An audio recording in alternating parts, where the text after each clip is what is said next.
Ne forcez rien dans votre vie. 9 enseignements stoïciens. Avez-vous déjà ressenti la pression de tout contrôler, de faire en sorte que tous les aspects de votre vie soient alignés sur vos attentes, sans le moindre écart possible?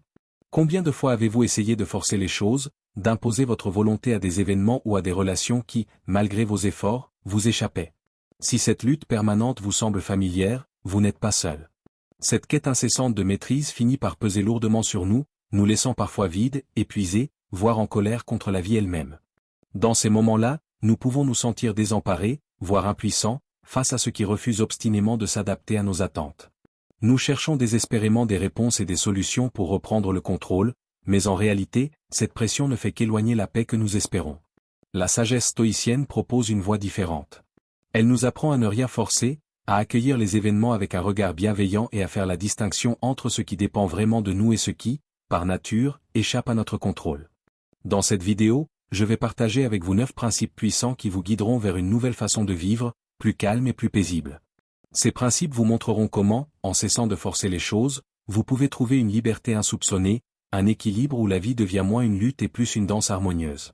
Chaque chapitre révélera un aspect fondamental du lâcher-prise, vous offrant l'opportunité de vous libérer des pressions et des attentes inutiles.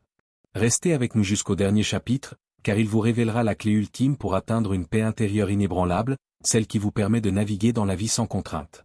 N'oubliez pas de nous laisser un like, de vous abonner pour poursuivre ce voyage vers la sérénité, de nous faire part de votre expérience en laissant un commentaire et de partager cette vidéo avec vos proches, car cette sagesse pourrait bien transformer leur vie comme elle l'a fait pour la mienne. Commençons par le premier principe, accepter l'ordre naturel des choses. Parce que je voulais contrôler tous les aspects de ma vie, je luttais souvent contre ce que je ne pouvais pas changer. Chaque fois que les choses ne se passaient pas comme prévu, je ressentais une intense frustration, comme si j'étais en guerre permanente avec la réalité. Mais le stoïcisme m'a ouvert les yeux, il est impossible d'imposer sa volonté à l'ordre naturel des choses. Épictète disait, ne demande pas aux événements de se produire comme tu le souhaites, souhaite plutôt qu'ils se produisent comme ils doivent se produire, et tu seras heureux. Cette simple phrase m'a montré que la paix ne se trouve pas dans la maîtrise, mais dans l'acceptation. La première fois que j'ai vraiment intégré ce principe, c'était lors d'un projet professionnel qui semblait voué à l'échec malgré tous mes efforts. Chaque obstacle, chaque imprévu me faisait ressentir un poids immense. En adoptant une perspective stoïque, en me détachant des résultats et en acceptant que certains éléments soient indépendants de ma volonté, j'ai ressenti un soulagement immédiat. Le lâcher-prise n'a pas fait disparaître les difficultés, mais il m'a permis de les affronter sereinement, sans la pression de devoir tout forcer.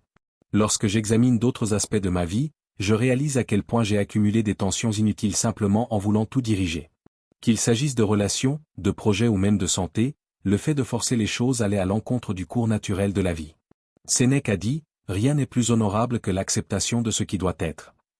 Ce détachement m'a permis d'accueillir les événements avec plus de sérénité, de me dire que peut-être tout avait sa raison d'être, même si je ne la comprenais pas sur le moment.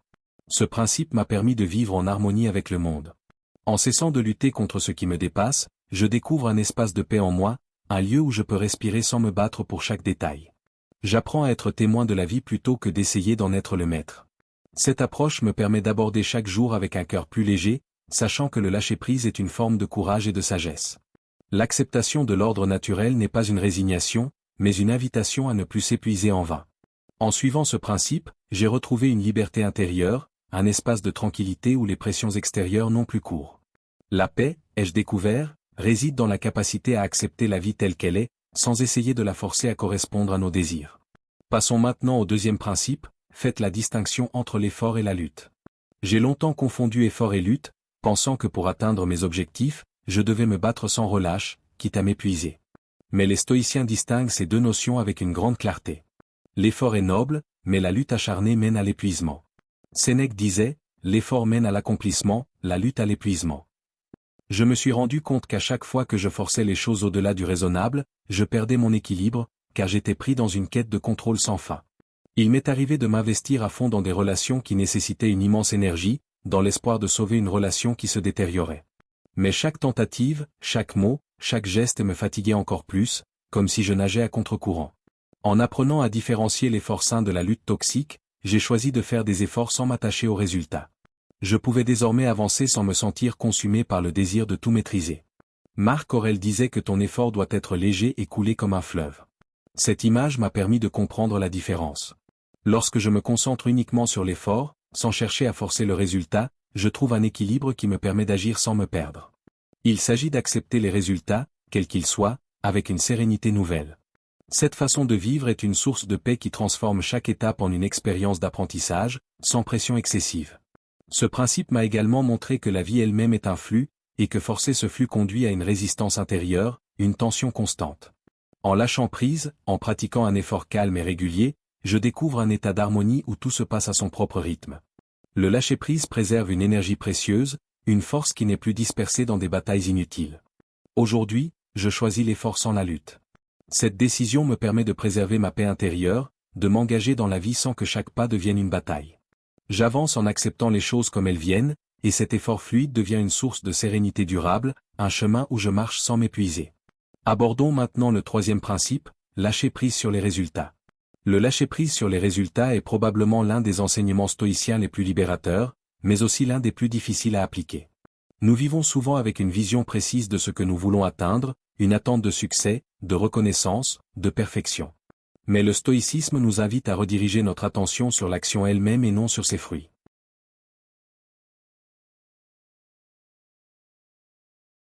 Le stoïcisme m'a appris à considérer la patience comme un outil de résilience, une manière de me rappeler que certaines choses prennent du temps pour se révéler pleinement. Dans cette patience, je trouve une forme de force, un calme face à des tempêtes qui, par le passé, m'auraient déstabilisé.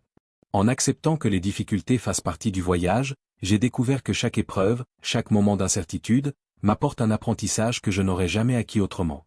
Ce ralentissement me permet d'observer la situation avec lucidité, sans me précipiter vers des solutions qui pourraient s'avérer inefficaces.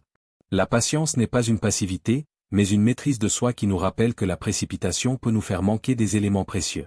Épictète disait, « Celui qui est patient n'a besoin de rien, car il attend la sagesse du temps. » En intégrant cette idée, j'ai appris que la vie elle-même est un processus et que chaque moment de difficulté est un chapitre de ce processus qui, tôt ou tard, trouvera son issue. Aujourd'hui, face aux défis, je choisis la patience. Je me rappelle que chaque épreuve a son propre rythme et que c'est en l'accompagnant avec calme que je pourrai en tirer toute la sagesse. Cette approche me permet de rester centré, de ne pas forcer les réponses, mais de les laisser émerger quand elles sont prêtes. Passons maintenant au 7e principe, n'imposez pas vos idées. J'ai souvent voulu convaincre les autres, défendre mes idées avec une intensité qui frisait parfois l'acharnement. Mais le stoïcisme nous enseigne l'humilité, la reconnaissance que chacun suit son propre chemin. Sénèque disait, « Enseigne sans imposer, car celui qui apprend doit choisir son propre chemin. » J'ai réalisé qu'à chaque fois que j'essayais d'imposer mes idées, je risquais de créer des tensions, de briser des relations précieuses. Le lâcher-prise m'a permis d'aborder les échanges avec un esprit ouvert, sans chercher à dominer les opinions des autres. J'ai appris à exprimer mes pensées et mes convictions sans attendre de l'autre qu'il les adopte immédiatement. En pratiquant cette neutralité, je découvre que le partage des idées devient plus riche, car il ne s'agit plus de persuader, mais d'échanger librement. Épictète disait, « Celui qui est fort dans sa pensée n'a pas besoin de la validation des autres. » Lorsque j'ai cessé de forcer les choses, j'ai remarqué que mes relations devenaient plus harmonieuses. J'ai accepté les différences comme une richesse, une façon d'élargir ma propre vision du monde. Ce respect mutuel, cette capacité à écouter sans imposer, devient une force apaisante dans mes échanges. Je comprends que mon rôle n'est pas de convaincre, mais de partager avec sincérité. Ne pas imposer ses idées, c'est aussi respecter la liberté de l'autre, lui permettre de trouver sa propre vérité. Cela m'a libéré de la tension de toujours vouloir prouver, convaincre pour me rassurer. Aujourd'hui, je vois chaque échange comme une opportunité de grandir ensemble, sans pression ni contrainte, dans un espace de respect mutuel. Cette attitude m'a permis de devenir un témoin de la progression des autres, un compagnon de route plutôt qu'un guide imposé. En partageant mes idées avec modestie, j'invite chacun à explorer et à découvrir par lui-même.